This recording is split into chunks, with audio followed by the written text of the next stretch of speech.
Assalamualaikum warahmatullahi wabarakatuh. Alhamdulillahirabbil alamin wa bihi nasta'inu ala umurid dunya waddin. Assalatu wassalamu ala asyrafil anbiya'i wal mursalin wa ala alihi wa ashabihi ajmain. Allahumma salli wa sallim wa barik ala sayyidina wa habibina wa syafi'ina wa maulana Muhammadin sallallahu alaihi wa alihi wasallam. Allahumma inna nas'aluka ilman nafi'an wa rizqan tayyiban mubarakan wa amalan mutaqabbalan walhamdulillahi rabbil alamin. Kita lanjutkan pagi hari ini Kitab Nasaihul Ibad, nasihat-nasihat untuk para hamba. Pagi hari ini kita melanjutkan kembali makalah yang ke-8 ya. Betul ya? Makalah yang ke-8 yaitu berisi hadis baginda Nabi Muhammad sallallahu alaihi wa alihi wasallam dari sahabat Abu Hurairah radhiyallahu an. Qala an-nabiyyu sallallahu alaihi wa alihi wasallam, bersabda baginda Nabi Muhammad sallallahu alaihi wa alihi wasallam, salasatun munjiyatun, ada 3 perkara yang bisa menyelamatkan, wa salatun muhlikatun, dan ada 3 perkara yang bisa mencelakakan, wa salatun darajatun, dan ada 3 perkara yang bisa mengangkat derajat manusia, wa salatun kafaratun, dan ada 3 perkara yang bisa menghapus dosa-dosa. 3 perkara yang bisa munjiat, 3 perkara yang apa? Yang 3 perkara yang bisa menyelamatkan sudah dibicarakan kemarin, sudah dibahas. Apa saja? Ya, takut kepada Allah baik dalam keadaan sendirian maupun dalam keadaan bersama-sama. Yang kedua, hidup hemat baik dalam keadaan fakir maupun saat keadaan ya rezeki melimpah. Yang ketiga, apa itu? Adil, bersikap adil baik pada saat ridho, senang maupun pada saat ya itu yang menyelamatkan. Kemudian yang kedua kata baginda Nabi, wa amma muhlikatun, dan adapun 3 perkara yang bisa mencelakakan manusia. Yang pertama, syuhun syadidun, yaitu terlalu pelit, sangat pelit. Yang kedua, wahawan muttabaun, nuruti hawa nafsu. Yang ketiga, i'jabul mar'i binafsi, merasa bangga pada diri sendiri. Ini yang bisa menghancurkan manusia. Yang ketiga kata baginda Nabi, wa ammad darajat, dan adapun 3 perkara yang bisa menyebabkan derajat manusia itu naik atau meningkat. Maksudnya derajat di sisi Allah dan juga derajat di antara manusia. Jadi manusia itu apabila ingin kelasnya naik, derajatnya itu naik, maka kata baginda Nabi 3 perkara ini laksanakan. Yang pertama, ifsya'us salam, yaitu sebarkan salam. Maksudnya ucapkan salam kepada sesama mukmin, sesama muslim, baik yang kamu kenal maupun yang tidak kamu kenal. Dengan bagaimana? Biidharis salam, dengan mengucapkan salam. Jadi bukan di dalam hati. Kemarin ada pertanyaan di dalam hati bagaimana? Itu tidak termasuk. Lantaran apa? Lantaran mengucapkan salam itu di antara manfaatnya adalah untuk menjalin rasa kasih sayang di antara sesama manusia. Orang walaupun membenci, orang walaupun tidak suka, tetapi kalau kita ucapkan salam pada saat kita ketemu, maka pasti hatinya itu akan merasa bahagia. Kenapa? Lantaran orang mengucapkan salam itu sama dengan mendoakan keselamatan. Maka baginda Nabi mengajarkan kepada kita, setiap bertemu dengan saudara sesama muslim, sesama mukmin, maka ucapkanlah salam. Yang mengucapkan salam terlebih dahulu hukumnya sunnah. Yang menjawab salam hukumnya wajib. Tetapi pahalanya jauh lebih besar yang mengucapkan terlebih dahulu walaupun hukumnya sunnah. Sehingga perbanyaklah mengucapkan salam. Kata baginda Nabi, selemah-lemahnya manusia adalah orang yang malas untuk berdoa kepada Allah. Selemah-lemahnya manusia. Dan kemudian sebakhil-bakhilnya manusia, sepelit-pelitnya manusia adalah orang yang apabila bertemu dengan saudaranya sesama mukmin, sesama muslim, dia tidak mau mengucapkan salam. Mengucapkan salam aja nggak mau, padahal nggak keluar modal, ya, nggak keluar uang, nggak pakai biaya, tetapi malas mengucapkan salam saat berpapasan bertemu, berarti itu kata baginda Nabi paling bahilnya manusia, paling pelitnya manusia. Itu kata baginda Nabi. Ya Allah, jangan sampai kita termasuk. Para santri, terkait dengan mengucap salam, sampai-sampai ada seorang sahabat Nabi, yaitu Ibnu Umar radhiyallahu an. Beliau ini bukan seorang pedagang, tetapi hampir setiap hari sahabat Ibnu Umar ini selalu berjalan melewati pasar. Padahal dia tidak niat untuk membeli sesuatu, dan dia tidak berniat untuk berjualan sesuatu, enggak. Maka suatu hari Ibnu Umar mengajak temannya untuk ikut bersama dirinya ke pasar. Sampai di pasar, Ibnu Umar ini setiap ketemu dengan pedagang apapun yang dia temui, selalu mengucapkan salam. Assalamualaikum, assalamualaikum, assalamualaikum.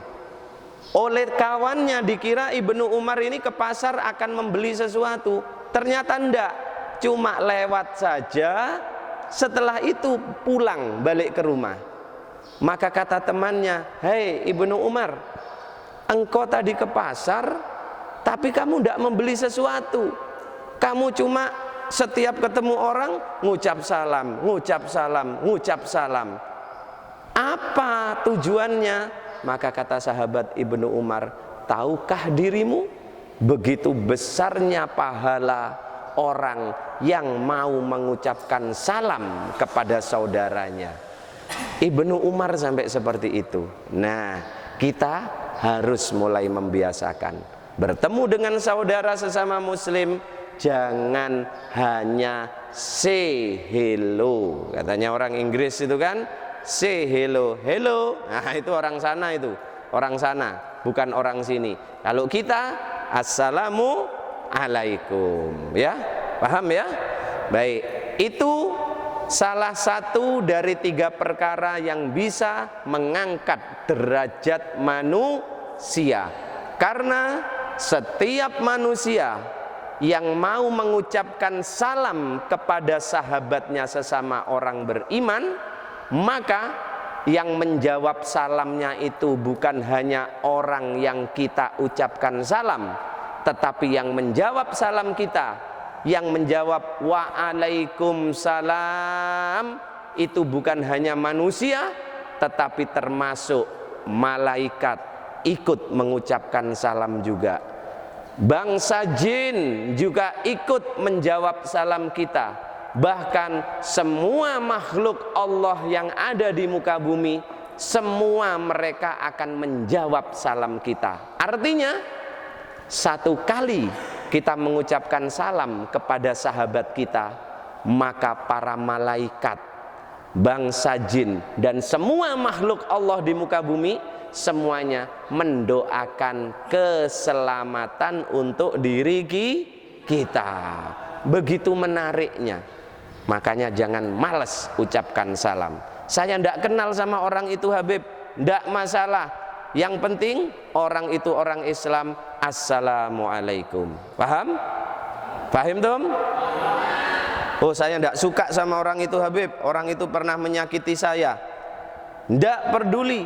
Yang penting kamu tahu dia seorang muslim, bertemu, berpapasan, assalamualaikum. Fahim Tom? Baik. Yang kedua yang bisa meningkatkan derajat manusia, kata baginda Nabi, wa ita'amut ta'am, memberi makan orang-orang yang lapar. Nah ini, memberi makan orang-orang yang lapar itu adalah satu amalan, satu perbuatan yang bisa mengangkat derajat kita sebagai manusia di sisi Allah Subhanahu wa ta'ala. Memberi kepada sesama manusia itu bisa berupa uang, bisa berupa pakaian, atau bisa berupa barang-barang yang lain. Tetapi yang paling utama memberi kepada sesama manusia yaitu at-ta'am, memberi makan. Mengapa? Lantaran kebutuhan paling pokok seorang manusia itu adalah makan. Para santri, perhatikan betul ini. Kamu memberikan satu bungkus nasi kepada seseorang, maka itu akan menghasilkan satu dampak yang sungguh sangat dahsyat. Bagaimana orang yang dalam keadaan lapar, mungkin saat itu dia ibadah tidak bisa khusyuk kepada Allah, saat dia sholat dia tidak bisa konsentrasi lantaran perutnya begitu lapar. Lantaran makanan satu bungkus yang kamu berikan, maka perutnya menjadi kenyang, kemudian dia bersemangat lagi beribadah kepada Allah. Dia menjadi konsentrasi saat melaksanakan sholat. Maka satu bungkus nasi yang tidak seberapa harganya itu yang kamu berikan, tapi manfaatnya, dampaknya sungguh sangat dahsyat. Begitu banyak kita lihat saudara-saudara kita di negara-negara yang miskin, di Afrika sana itu, satu butir nasi itu sangat berharga bagi mereka. Kalau kita mungkin di sini belum pernah merasakan seperti itu, tapi kalau kalian pernah menyaksikan saudara-saudara kita di Afrika, Masya Allah, satu genggam nasi ini sangat berharga. Nah, baginda Nabi menyampaikan, orang yang memberi makan kepada orang yang lapar itu adalah satu perbuatan yang istimewa di hadapan Allah Subhanahu wa ta'ala. Tamu saat bertamu berkunjung ke rumah kita, maka layani tamu itu dengan baik, agar supaya apa? Derajat kita meningkat. Orang yang suka menghormat tamu, dia pasti akan dicintai oleh sesama manusia. Kalau ada tamu, ini untuk kalian ya, bekal besok kalau sudah rumah tangga, sudah punya rumah sendiri, maka kemudian para istri-istri ini, kemudian suamimu mempunyai tamu, hormati tamu itu. Bagaimana caranya? Maka setelah tamu duduk, tawari dia minum. Mau minum kopi, apa teh, apa kopi susu, apa susu. Nah begitu. Jangan tahu-tahu tamunya duduk, nggak ditawari, tahu-tahu keluar apa kopi. Ternyata tamunya punya penyakit lambung, nggak bisa minum kopi, ya kan? Nah, baginda Nabi mengajarkan kalau punya tamu itu tawari, tawarkan dulu. Kerso kopi nopo teh, itu ya. Jadi ditawarkan dulu, itu menghormat tamu. Jangan ndak nawarkan tahu-tahu keluar air putih tok, ya, gak ono macem-maceme. Nah, akan menjadi istimewa, derajat kita akan naik di sisi Allah apabila saat punya tamu kok kemudian kita mengeluarkan makan, kita ajak makan bersama. Waduh, Nabi Ibrahim alaihissalam itu mendapatkan julukan Khalilullah, kekasih Allah. Kenapa? Lantaran Nabi Ibrahim itu, beliau tidak akan makan apabila tidak ada temannya untuk diajak makan. Sampai rela berjalan berkilo-kilometer dari rumahnya hanya untuk mencari orang yang mau diajak makan bareng. Itu Nabi Ibrahim amalannya. Sehingga oleh Allah diberikan titel Khalilullah, kekasih Allah. Nah, besok kalau sudah rumah tangga jangan pelit sama tamu. Apalagi kemudian nggak suka kalau rumahnya didatangi tamu, ya. Coba para santri lihat nih manusia zaman sekarang. Lihat manusia zaman sekarang. Kalau di sini insya Allah nggak ada lah. Lihat di kota-kota itu. Padahal dia seorang muslim, rumahnya besar, pagernya tinggi, kemudian di depan pintu gerbangnya ditulisi tidak melayani pengamen dan pengemis. Waduh, pernah nggak lihat seperti itu? Pernah? Nah, coba rumah orang Islam ini gerbangnya ditulisi tidak melayani pengamen dan pengemis. Luar biasa. Loh, kalau sudah seperti itu, bagaimana derajatnya mau meningkat di hadapan Allah? Sedangkan dia tidak punya rasa kasih sayang, padahal orang kaya. Nah, sebentar lagi kita masuk bulan Ramadan. Kita masuk bulan Ramadan. Maka apa? Usahakan walaupun hanya 3 bungkus, 5 bungkus, keluarkan. Untuk apa? Memberi buka puasa bagi orang-orang yang berpuasa. Saya santri Habib, tidak menghalangi dirimu untuk melakukan perbuatan it'amut ta'am. Bagaimana caranya? Yang biasanya jajannya sehari 20.000 dikurangi, ya 15.000 saja. Yang 5.000 ditabung. Untuk apa? Untuk Ramadan. Belikan 5 bungkus nasi, berikan kepada saudara-saudara kita yang sedang melaksanakan puasa untuk mereka-mereka berbuka. Masya Allah. jangan khawatir yang kamu keluarkan diganti sama Allah Subhanahu wa ta'ala. Wa ma anfaqtum min syai'in fahuwa yukhlifuh, kata Allah. Tidaklah yang kamu nafkahkan, kamu infakkan, kamu keluarkan untuk orang lain itu kecuali Allah pasti akan menggantinya. Nah, nih, ntar lagi bulan Ramadan, bulan yang mulia, bulan yang penuh dengan pahala yang berlipat ganda. Ayo, santri pun tidak menutup kemungkinan bisa melakukan ini. Bagaimana? Biasanya santri-santri Darus Sholihin itu kalau bulan Ramadan biasanya walaupun hanya sekali itu bagi-bagi takjil, bagi-bagi takjil gratis. Dari siapa? Dari santri sendiri. Oleh siapa? Oleh santri. Untuk siapa? Untuk orang yang berpuasa, bukan untuk santri ya. Ya kalau dari santri oleh santri untuk santri ya kan podo ae. Tapi dari santri oleh santri, kemudian untuk masyarakat umum yang mereka semuanya sedang berpuasa. Nah, puasa ini Habib Isa tunggu kiprahnya para santri. Apakah bisa seperti tahun-tahun yang lalu ataukah tidak? Tapi insya Allah bisa ya.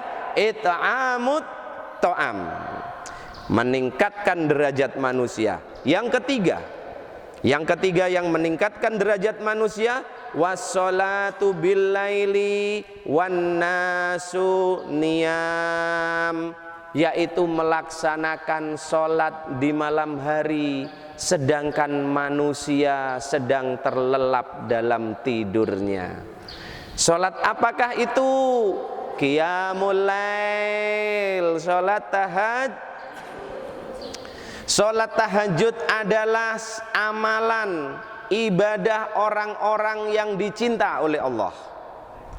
Sholat tahajud ini berat apa mudah? Enteng apa abot? Abot, berat. Karena memang tahajud itu adalah amalan orang-orang soleh. Satu-satunya sholat sunnah yang disebut oleh Allah di dalam Al-Quran, sholat tahajud. Wa minal laili fatahajjat bihi nafilatalak. Satu-satunya sholat sunnah yang disebut oleh Allah di dalam Al-Quran adalah qiyamul lail, sholat tahajud. Pada saat manusia lain sedang terlelap dalam tidurnya, sedang dibuai oleh selimutnya, sedang dibuai oleh bantal dan gulingnya, maka kemudian ada sebahagian hamba-hamba Allah yang dia rela melepaskan selimutnya, rela menyingkirkan bantal dan gulingnya, rela berdiri dari tidurnya menuju air yang cukup dingin, kemudian mengambil wudhu dan kemudian mengangkat tangannya takbiratul ihram. Maka itulah manusia yang akan ditinggikan derajatnya oleh Allah Subhanahu wa ta'ala. Santri kira-kira sudah melaksanakan sholat tahajud? Kalau jadi santri nggak pernah sholat tahajud, ya Allah emannya. Jadi seorang muslim umat baginda Nabi sampai umur 40, sampai umur 50, sampai umur 60 belum pernah merasakan sholat tahajud. Ya Allah eman sekali. Mengapa orang yang melaksanakan qiyamul lail itu akan dinaikkan derajatnya oleh Allah?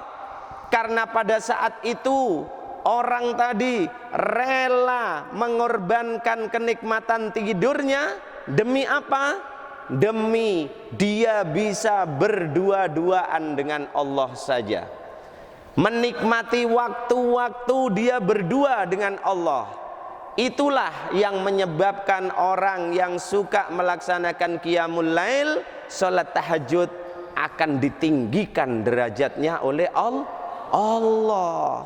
Nah, oleh karena itu harusnya santri tidak melewatkan malam-malamnya dengan melaksanakan ibadah qiyamul lail. Harusnya, agar supaya apa? Agar menjadi santri-santri yang dicinta oleh Allah, yang derajatnya dinaikkan oleh Allah dibandingkan dengan yang lainnya. Nah, oleh karena itu, ayo mulai sekarang kita latih diri kita. Tidak bisa seminggu penuh 3 hari. Tidak bisa dalam 1 minggu 3 hari. Kita usahakan 1 minggu walaupun hanya 1 malam. Tidak bisa 1 malam, bagaimana? Tidak bisa 1 malam, ya kita menjadi manusia yang rugi. Ayo kita latih, pasti kita akan bisa. Karena apa?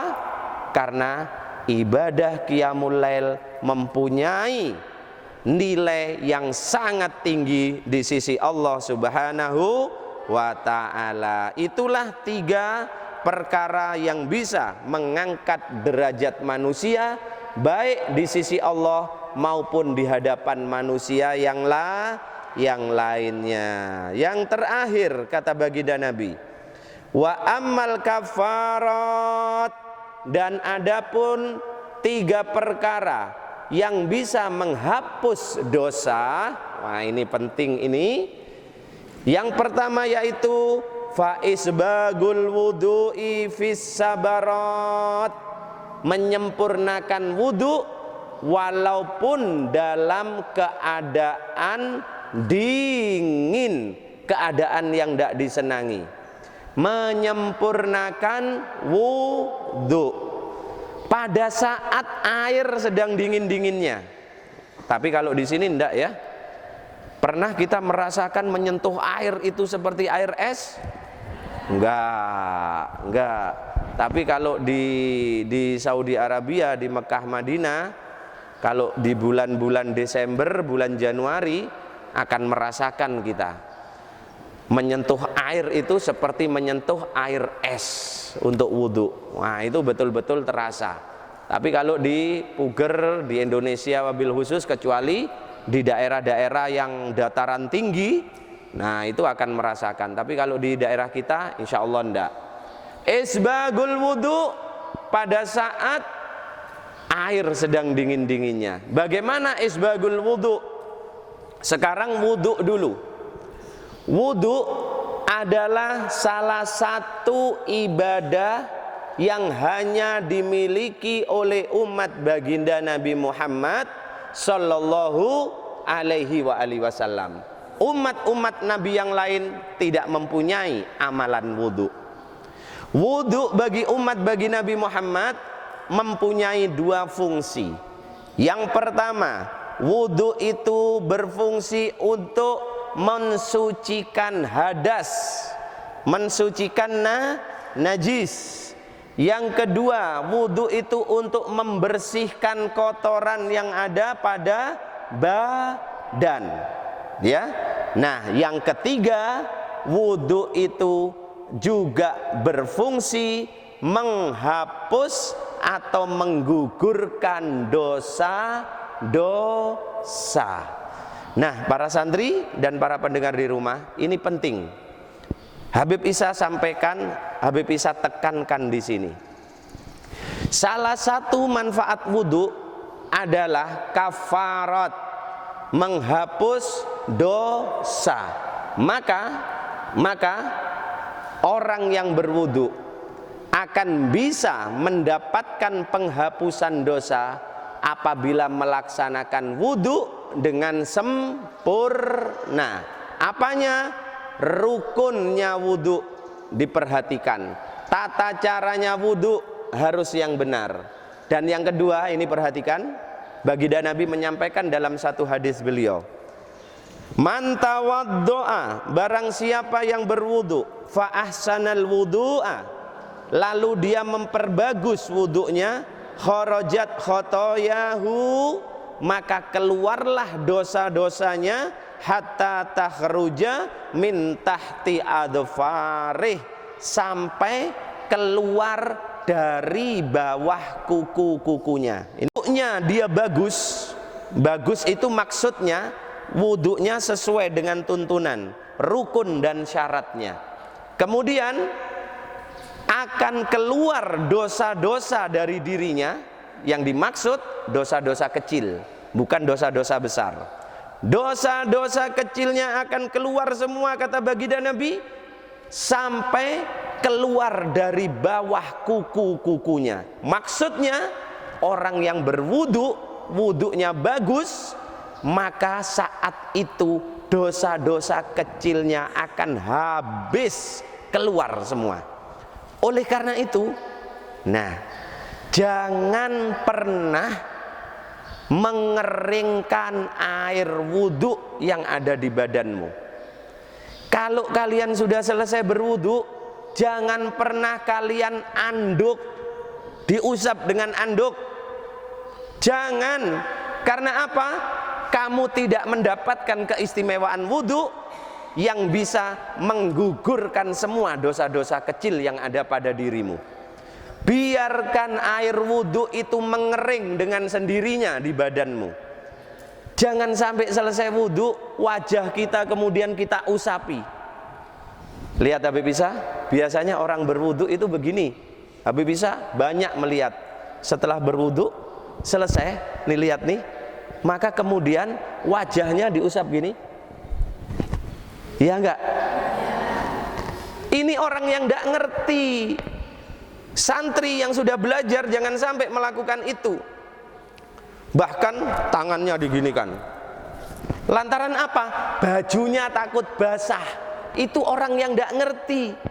Kata baginda Nabi, saat kamu berwudu, kamu membasuh wajahmu, maka saat itu semua dosa yang diperbuat oleh matamu itu akan gugur semuanya sampai tetesan air yang terakhir. Semua dosa-dosa maksiat mata ini akan gugur, jatuh semuanya ke tanah bersama dengan tetesan air wudhu yang terakhir. Saat kamu membasuh kedua tanganmu, kata baginda Nabi, maka dosa-dosa kecilmu akan jatuh ke tanah sampai tetesan air yang terakhir. Saat kamu membasuh kedua kakimu, maka semua dosa-dosa yang pernah dilakukan oleh kedua kakimu ini, kamu pernah mendatangi tempat-tempat yang dilarang oleh Allah dengan kedua kakimu, maka dosa-dosa itu akan gugur semuanya, jatuh ke tanah bersama dengan tetesan air wudhu yang terakhir.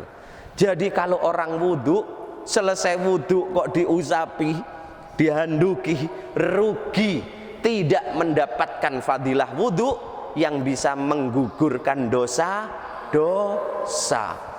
Biasanya wanita ini, paling takut wudhu sudah apabila sudah pakai bedak, ya, pakai lipstik. Waduh, eman sama bedaknya sama lipstiknya. Maka hati-hati, biarkan mengering dengan sendirinya air wudhu yang ada di wajah, di tangan, di telinga, di kaki, biarkan sampai mengering sendirinya, sehingga dosa-dosa kecil kita ini kan banyak buat dosa kecil, iya enggak? Merasa banyak enggak dosa-dosa kecilnya? Banyak, kadang enggak terasa. Itu kalau dicatat, itu sak gendong lebih itu dosa-dosa kecil kita kalau dicatat, ya. Nah, biarkan itu gugur bersama air wudhu. Maka kata baginda Nabi apa? Bagaimana mungkin orang yang berwudu sehari semalam 5 kali masih akan tersisa dosa-dosa di dalam dirinya? Gak mungkin, kata baginda Nabi. Semua dosa-dosa kecilnya kalau orang suka berwudu hilang, habis. Sekarang berbuat dosa-dosa kecil, maka dia wudu, habis dosanya. Kecuali dosa besar. Dosa besar tidak bisa dihapus melalui wudu. Harus bagaimana? Taubat.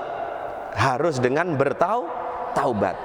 Maka kalau orang yang paling ndak sehari semalam 5 kali wudhu karena 5 kali sholat, kata baginda Nabi, dijamin dosa-dosa kecilnya akan gugur, habis. Apalagi kalau kemudian ada orang yang mau apa itu? Mudawamah anil wudhu, memperbaharui wudhunya. Habis wudhu batal, wudhu lagi. Habis wudhu kok batal lagi? Entah kentut, entah apa, ya, wudhu lagi. Maka orang yang mudawamah anil wudhu dijamin oleh baginda Nabi tidak akan tersisa sedikit pun dosa-dosa kecil di dalam dirinya. Ini ibadah yang istimewa untuk umat baginda Nabi, tidak dimiliki oleh umat-umat Nabi yang sebelumnya. Nah, oleh karena itu ojo eman-eman wudhu. Air kita nggak beli kok, ya kan? Air melimpah. Nah, coba seandainya kalian saat akan tidur berwudhu dulu, Masya Allah, sebelum naik ke atas kasur, maka semua dosa kecilmu sudah digugurkan oleh Allah Subhanahu wa ta'ala. Tidur dalam keadaan tidak mempunyai dosa-dosa kecil. Maka saat tidur datang malaikat maut menjemput, maka kita akan mati dalam kondisi berwudu. Masya Allah, dijamin oleh Allah itu. Maka kemudian seorang manusia yang selesai berwudu, kemudian dia menghadap kiblat, mengangkat kedua tangannya, kemudian dia membaca asyhadu alla ilaha illallah wa asyhadu anna Muhammadan abduhu wa rasuluh. Allahumma ja'alni minat tawabin wa ja'alni minal mutatahirin wa ja'alni min ibadikas salihin. Apa kata baginda Nabi? Orang yang membaca doa itu setelah wudhu, maka saat itu 8 pintu surga semuanya dibuka oleh Allah. Maka pada saat orang tadi kemudian mati, dipersilahkan oleh Allah, silahkan kamu masuk pintu surga yang 8 itu dari pintu yang mana saja, terserah dirimu. Waduh, luar biasa. Sudah baca doa semua setelah wudhu? Masih banyak yang belum. Yang jawab cuma sedikit. Maka jangan pernah lupa itu. Selalu kamu baca, selesai wudhu, hadap ke kiblat, angkat kedua tanganmu. Asyhadu alla ilaha illallah wa asyhadu anna Muhammadan abduhu wa rasuluh. Allahumma ja'alni minat tawabin wa ja'alni minal mutatahirin wa ja'alni min ibadikas salihin. Pintu surga 8 terbuka untuk dirimu. Wah, saat itu kok kemudian malaikat maut kemudian menjemput kita, maka Allah sudah menyiapkan, silahkan hambaku yang aku cintai, yang suka berwudu, masuk kamu lewat pintu yang mana saja. Ayo, kepingin ndak? Kepingin apa ndak? Kepingin, ya. Kapan lagi kita dipersilahkan oleh Allah untuk masuk pintu surga yang mana saja? Hanya dengan amalan berwudu. Jangan pernah kamu keringkan airnya sampai tetesan terakhir, kemudian kamu baca doa setelah wudu. Coba bersama-sama santri baca asyhadu alla wa wa rasuluh. Allahumma ja'alni wa ja'alni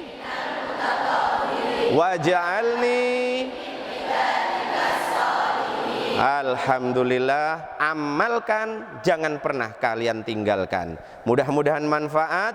Wallahu a'lam bissawab. Bismillahirrahmanirrahim. Allahumma inni saudatuka ma 'allamtanihi fardudhu alayya inda hajati ilaih. Wa sallallahu ala sayyidina Muhammadin wa ala alihi wa sahbihi wa sallam walhamdulillahi rabbil alamin. Akhirul kalam. Wassalamualaikum warahmatullahi wabarakatuh. Allahumma salli ala Muhammad wa ala ali sayyidina wa maulana Muhammad.